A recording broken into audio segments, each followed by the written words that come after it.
બનાસકાંઠાના અંબાજી ભાદરવી પૂનમ મહામેળો 2024માં જિલ્લા વહીવટીતંત્ર દ્વારા પાર્કિંગ માટે કરાયું વિશેષ આયોજન।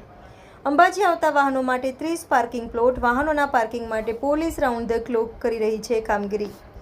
અંબાજી ભાદરવી પૂનમનો મહામેળો હવે અંતિમ ચરણમાં છે। મંદિરમાં દર્શનની વિશેષ વ્યવસ્થાને લીધે આસ્થાના મહાકુંભ સમાન આ મેળામાં આજ દિન સુધીમાં લાખો માઈ ભક્તો મા અંબેના દર્શન કરીને ધન્ય બન્યા છે। શ્રી આરાસુરી અંબાજી માતા દેવસ્થાન ટ્રસ્ટના ચેરમેન અને બનાસકાંઠા જિલ્લા કલેક્ટર શ્રી મિહિર પટેલની સૂચના અને માર્ગદર્શન હેઠળ મેળામાં યાત્રિકોને સરળતાથી જરૂરી તમામ સુવિધાઓ ઉપલબ્ધ બનાવાઈ છે।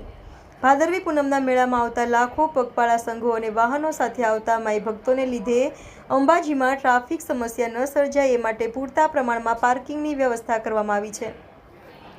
અંબાજી આવતા મુખ્ય રસ્તાઓમાં પાલનપુર તરફથી આવતા વાહનો, આબુ રોડ તરફથી, વિરમપુર તરફથી અને હિંમતનગર તરફથી આવતા વાહનો માટે દાતા રોડ પર 13 પાર્કિંગ અને હડાદ માર્ગ પર 17 પાર્કિંગ મળી કુલ 30 પાર્કિંગ પ્લોટ બનાવીને ટ્રાફિક સમસ્યા નિવારી શકાય છે। આ તમામ પાર્કિંગમાં વ્યવસ્થા જાળવવા માટે પૂરતા પ્રમાણમાં પોલીસ બંદોબસ્ત ગોઠવવામાં આવ્યો છે, જ્યારે કર્મચારીઓ રાઉન્ડ ધ ક્લોક ફરજ બજાવી રહ્યા છે।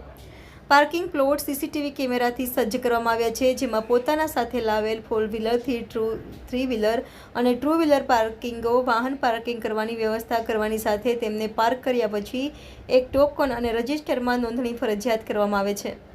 આ કામગીરી વ્યવસ્થા પોલીસ જવાનો, જીઆરડી અને હોમગાર્ડના જવાનો દ્વારા કરવામાં આવે છે।